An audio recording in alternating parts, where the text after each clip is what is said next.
Hope you are all fine. Online teaching चल रही है, इसको एंजॉय करो। स्कूल भी खुलेंगे, वापस वो दिन आएंगे, तब और अच्छे से एंजॉय करेंगे। तब तक जो कुछ चल रहा है उसी को एंजॉय करो, ठीक है। ये जो प्रॉब्लम है वो प्रॉब्लम तो है ही है, प्रॉब्लम से ज़्यादा हाउ वी रिएक्ट वो ज़्यादा प्रॉब्लम, और हाउ डू वी परसीव, ठीक है। टेक नेसेसरी प्रिकॉशन, बाकी ज़्यादा डरने की ज़रूरत नहीं है। Take all precautions, that's it, and remain as cool as possible. ना हमारे बुलाने से कोरोना आया था, ना हमारे कहने से जाएगा। एक प्रोसेस है, चल रही है, ठीक है। बस एंजॉय करो, और क्या कर सकते हैं, जो करना है वो कर लो। आज एक कॉन्सेप्ट पढ़ेंगे, उसको हम बोलते हैं स्लोप। फिजिक्स में भी यूज होता है, मैथ्स में तो है ही है, इकोनॉमिक्स में भी यूज होता है। जहां भी ग्राफ की बात होती है, डेटा एनालिसिस, तो एक स्लोप एक वर्ड होता है, उसका यूज होगा ही होगा। कोऑर्डिनेट ज्योमेट्री में स्ट्रेट लाइन एक चैप्टर है, उसमें सबसे इंपॉर्टेंट रोल स्लोप का है। फर्दर जितने भी हम पढ़ेंगे स्ट्रेट लाइन जहां भी इन्वॉल्व होगी, उसमें स्लोप का रोल सबसे ज्यादा इंपॉर्टेंट होता है। 12th में भी जब टेंजेंट एंड नॉर्मल पढ़ेंगे, उसमें भी स्लोप का रोल होगा। तो इस कॉन्सेप्ट को अच्छे से समझ लो, सिर्फ एक कॉन्सेप्ट पे ही वीडियो बना रहा हूं। स्लोप क्या होता है, ये स्ट्रेट लाइन समझ लो, कोई भी ज्योमेट्री तो एक्स एक्सिस भी ले लेता है। कोई लाइन कितनी इंक्लाइंड है उसका आइडिया में स्लोप से मिलता है। रैंप, घर के बाहर रैंप होता है, उसका एक स्लोप है, ठीक है। बचपन में वो स्लाइड से आते थे, उसका एक अपना स्लोप होता था। जितना ज्यादा स्लोप होगा जितना स्टीप होगा उतना ज्यादा स्लोप होगा, उतना एंजॉय करोगे। एक दो चीजें इसमें इंपॉर्टेंट है, जैसे मैंने ये ट्राइंगल बनाया, इक्विलेटरल ट्राइंगल। तो ये line this side AC straight line के साथ कितना एंगल बना रही है, हम कहेंगे 60 डिग्री, इक्विलेटरल है तो। क्लियर? ये कितना बना रही है, ये भी हम कहेंगे 60 है, ठीक है। दोनों एंगल्स को हम बताते हैं कितना, 60 बताते हैं। तो एक नॉर्मल सा एक इंस्ट्रक्शन हमें मिली कि ये एक लाइन है, इसके साथ 60 डिग्री पे दूसरी लाइन ड्रॉ करनी है। तो कोई यूं कर देगा, कोई यूं कर देगा, तो यूनिक तो नहीं हुई ना, ठीक है। ये यूनिक नहीं हुई, यही प्रॉब्लम है पूरे इस कॉन्सेप्ट की। दोनों ही बात सेम है, बट एक डायरेक्शन से देखें तो यहां से स्टार्ट होंगे, एक तो यहां पहुंच जाएगा, एक यहां पहुंच जाएगा। तो ये प्रॉब्लम एरिया है इस कॉन्सेप्ट का, इसको अच्छे से समझना है।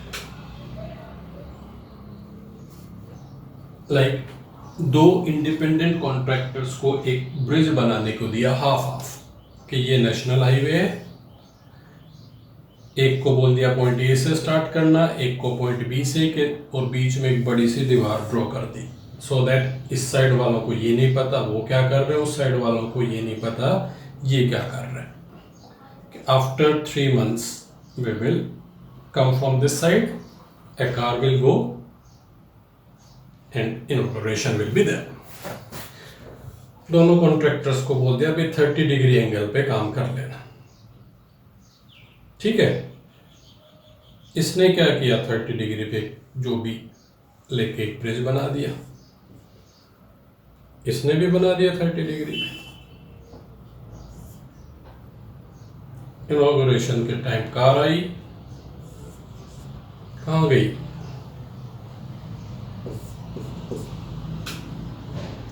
दोनों ने काम तो 30 डिग्री किया। वैसे भी बनाते, जो भी हम अभी तक कह रहे थे यूं बनता, तो भी हम क्या कहते हैं 30 था। तो भी ये 30 क्लियर नहीं हुआ किस डायरेक्शन में। ये स्लोप को प्रॉपरली क्लियर करने के लिए एक इंस्ट्रक्शन होती है जो बेसिक अंडरस्टैंडिंग है। सो व्हाट इज स्लोप, उसके लिए एक एंगल जरूर होगा। तो which angle we need to say, this is x axis, जो नॉर्मल सरफेस है उसको हम एक्स एक्सिस ले लेते हैं। एक एंगल इधर भी बन रहा है, एक एंगल इधर भी बन रहा है। This is positive direction of x axis, This is negative direction of x-axis. So for slope purpose only, we'll consider the angle which is made by the line with positive direction of x-axis. Which angle will consider? जो positive direction of x axis के साथ बन रहा है. तो ये suppose 50 है, ये 130 है, तो स्लोप पर्पज से इस लाइन का जो हम एंगल कंसीडर करेंगे, एक्यूट ऑब्ट्यूस को लेके नहीं सोचेंगे, जो एक्स एक्सिस की पॉजिटिव डायरेक्शन के साथ बन रहा है वो लेंगे. तो जब उन लोगों को इंस्ट्रक्शन देनी चाहिए थी तो इसको ये बोलना चाहिए था 30 डिग्री पे बनाओगे टुवर्ड्स पॉजिटिव, और इसको बोलते टुवर्ड्स पॉजिटिव 150 पे बनाओगे, तो ब्रिज ठीक जाके ये ओवर ब्रिज ठीक बन रहा. Clear? So this is the main thing. Which angle will consider? One that is made by the line with positive direction of x-axis. With positive direction of x-axis. तो जैसे slope की हम बात करें, ये कोई भी लाइन है, इस पॉइंट पे यूं देखें तो ये दो चीजों का इन्वॉल्वमेंट है. यहां से यहां तक जाना है, तो एक तो बेस का इन्वॉल्वमेंट है, हमें यहां पे पहुंचना है किसी, तो मर्जी हम यहां से स्टार्ट कर सकते हैं, यहां से स्टार्ट कर सकते हैं, यहां से स्टार्ट कर सकते हैं. तो एक तो ये हाइट कंसीडर करनी है, और दूसरा क्या कंसीडर करना, कहां से स्टार्ट करना है. ये दो चीजें कंसीडर करनी है. This upon this tan theta होता था, ये रेशियो क्या होता था, tan थीटा होता था. तो जो हम स्लोप को डिफाइन करते हैं, slope of A line is given by tan theta. ठीक है, किसका यूज करते थे, तो what is, how will define slope? tan of the angle made by a line with positive direction of x-axis. Tan of the angle made by the line with positive direction of x-axis. ठीक है, before we move further, slope purpose से supplementary angle तक हो सकता है. तो first quadrant में ये ऑब्ट्यूस एंगल भी हो सकता है पॉजिटिव डायरेक्शन के साथ, एक्यूट भी हो सकता है. एक्यूट ऑब्ट्यूस कुछ भी हो सकता है. एक्यूट एंगल है तो स्लोप कैसा आएगा, पॉजिटिव, अदरवाइज क्या आएगा, नेगेटिव आएगा. क्लियर?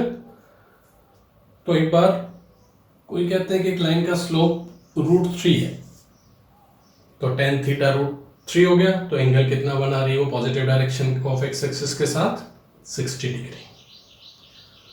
इफ दे से कि स्लोप इज -√3, तो √3 पे वैल्यू कितनी होती है, 60 होती है.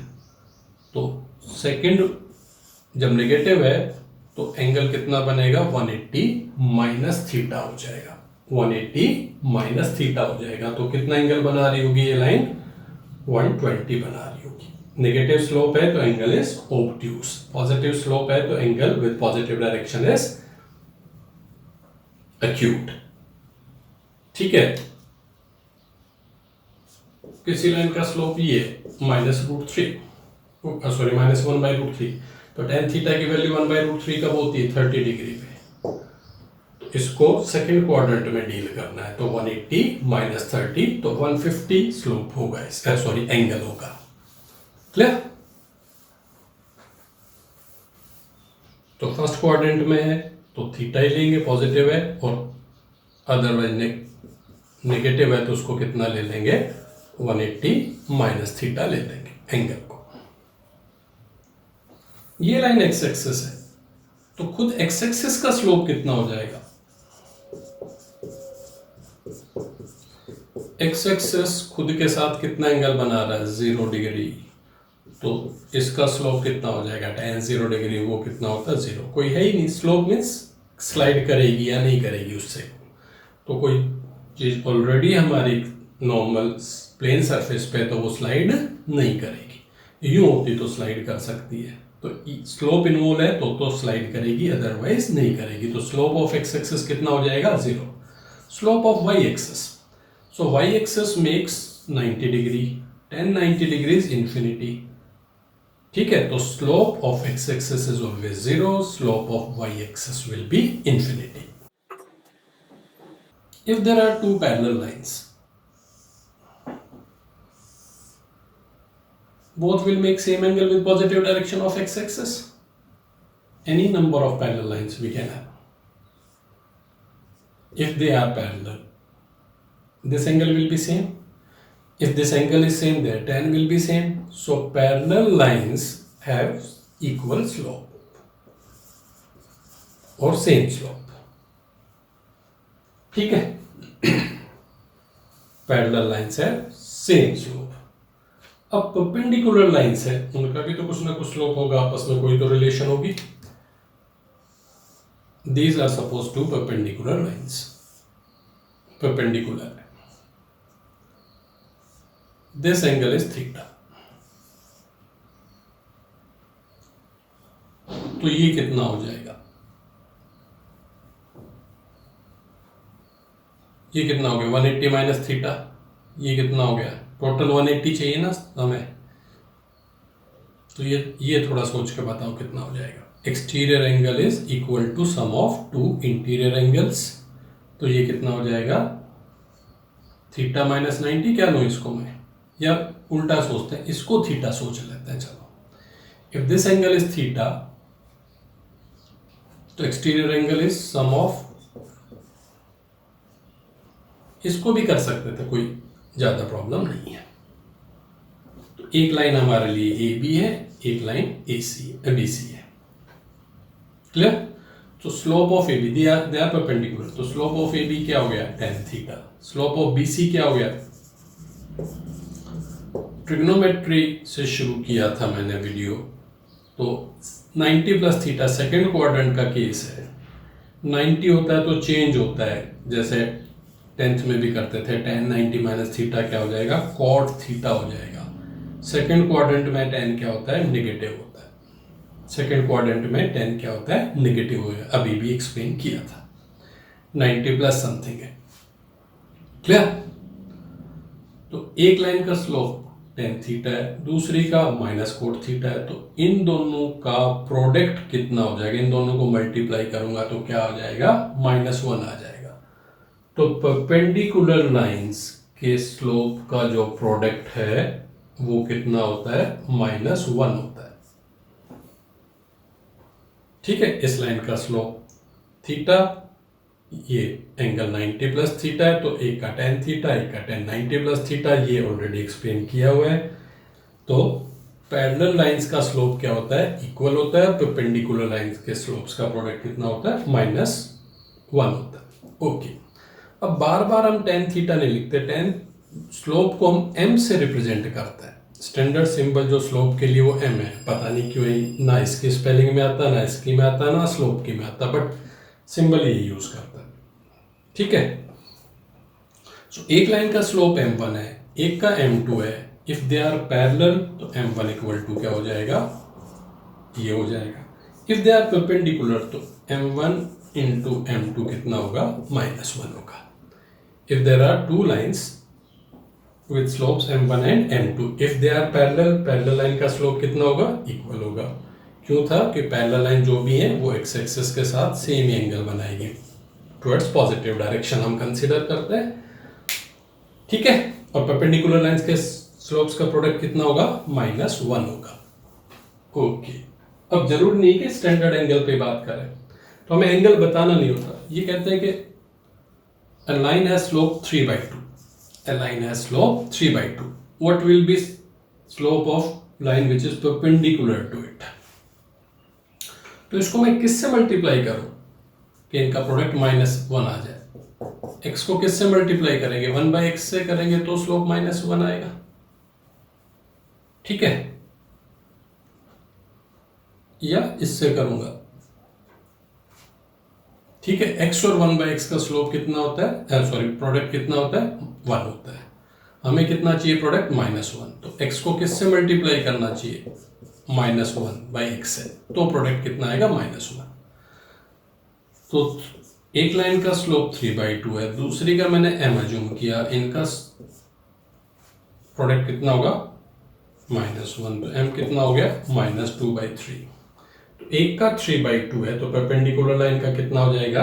-2/3. तो इसको हम बोलते हैं negative reciprocal. So two perpendicular lines have slopes which are negative reciprocal of each other. Only then their product will be -1. एक लाइन का स्लोप 7/5 है, तो पैरेलल लाइन का कितना होगा? 7/5 होगा, सेम ही होगा। परपेंडिकुलर का कितना होगा? नेगेटिव। एंड एक लाइन का स्लोप -1/4 है, तो उसके परपेंडिकुलर का क्या हो जाएगा? Negative and reciprocal. नेगेटिव करेंगे तो पॉजिटिव हो जाएगा, रेसिप्रोकल करेंगे तो 4 हो जाएगा। इन दोनों का प्रोडक्ट कितना आना चाहिए? -1 आना चाहिए। ठीक है। अब 10th में जब हम लीनियर इक्वेशन या 9th में हम लीनियर इक्वेशन बोलते थे एक को, तो लीनियर क्यों बोलते थे? उसका ग्राफ लाइन होता था। स्लोप भी हम किसका बता रहे हैं? लाइन। तो जो लीनियर इक्वेशन होती थी हमारी इस टाइप की होती थी। तो एक लाइन की स्टैंडर्ड इक्वेशन ये होती है, एक लाइन की स्टैंडर्ड फॉर्म में इक्वेशन ये होती है। ये लाइन है, इसका जब हम ग्राफ बनाएंगे कोई ना कोई तो लाइन होगी, यूं हो सकती है कहीं भी, तो इसका भी कुछ ना कुछ तो स्लोप होगा। तो गिवन लाइन का स्लोप क्या होता है? Minus coefficient of x upon coefficient of y। क्या होता है? Minus coefficient of x upon coefficient of y।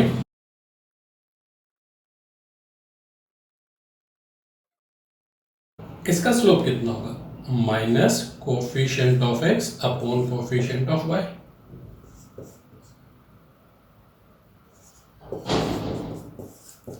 इसका स्लोप कितना होगा? Minus coefficient of x upon coefficient of y। तो कितना हो जाएगा? 2 हो जाएगा। ठीक है। सो पैरेलल लाइन का स्लोप कितना हो जाता है? इक्वल हो जाता है।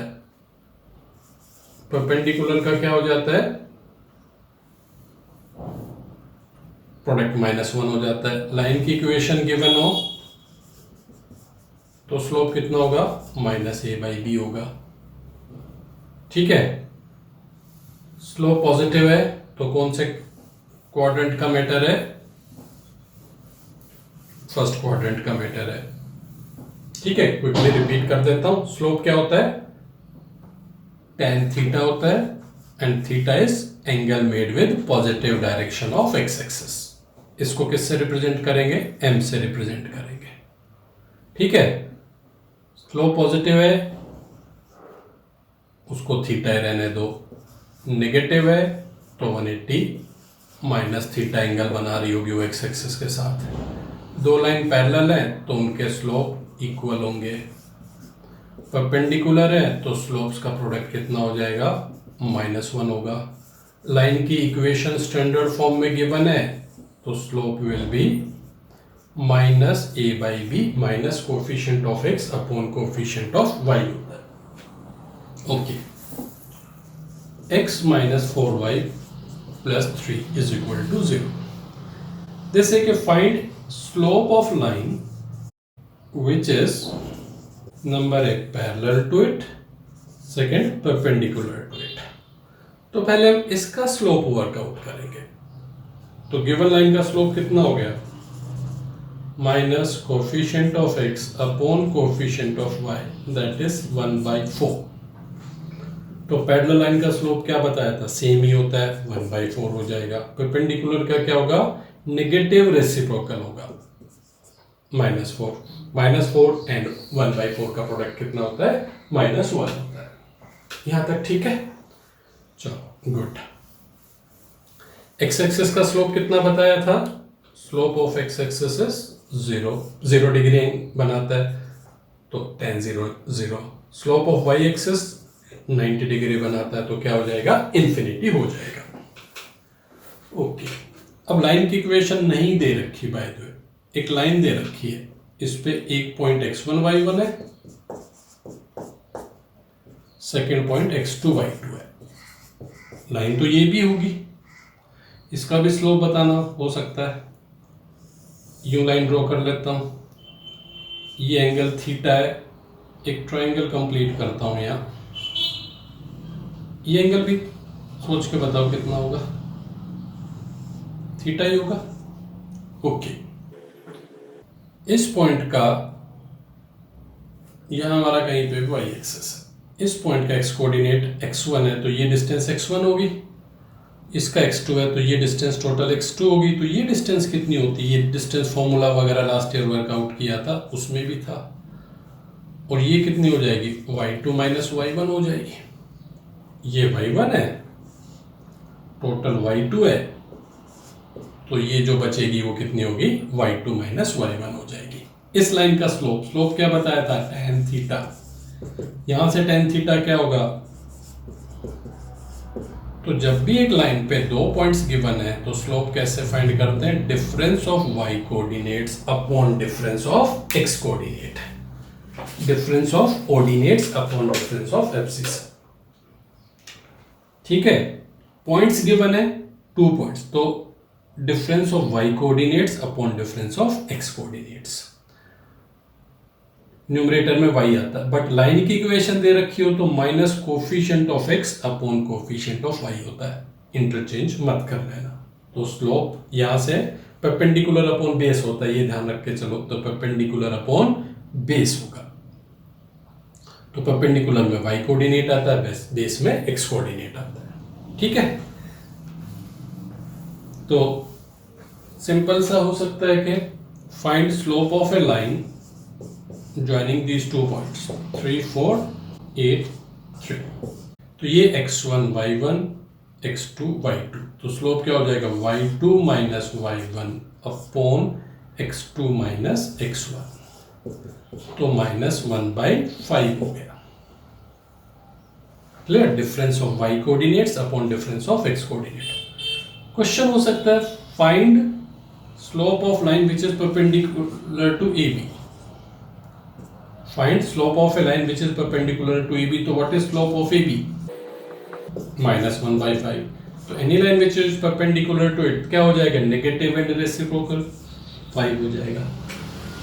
तो जब भी स्ट्रेट लाइन चैप्टर में 11th में हम फर्दर मूव करेंगे, बस इसी टाइप के क्वेश्चंस को डील करना है। स्लोप ही मेन इंपॉर्टेंट कॉन्सेप्ट है, इसको अच्छे से समझ लो। नेक्स्ट इसी टाइप से क्या हो सकता है कि find K if AB is parallel to CD। Find K if AB is parallel to CD। Parallel है तो स्लोप्स क्या होंगे? इक्वल होंगे। AB का स्लोप कितना हो गया? अभी फाइंड किया था y2 minus y1 upon x2 minus x1। CD का क्या हो जाएगा? y2 minus y1 upon x2 minus x1। ठीक है, तो ये 1 है, इधर शिफ्ट कर दूंगा तो k माइनस 1 की वैल्यू कितनी हो गई? -1/5। तो k की वैल्यू कितनी हो जाएगी? -1/5 प्लस 1। बाकी कैलकुलेशन मैटर है, अपने आप देख लेना।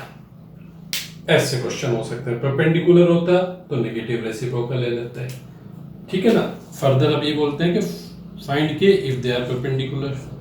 तो परपेंडिकुलर होते हैं तो इनका प्रोडक्ट कितना आ जाता? -1 आ जाता। बाकी तो कैलकुलेशन का ही मैटर है।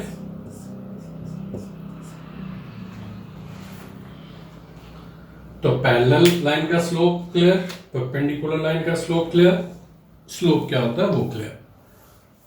इसको थोड़ा सा ठीक से समझ के कर लो, कोऑर्डिनेट ज्योमेट्री में दिक्कत नहीं होगी। All the best, take care.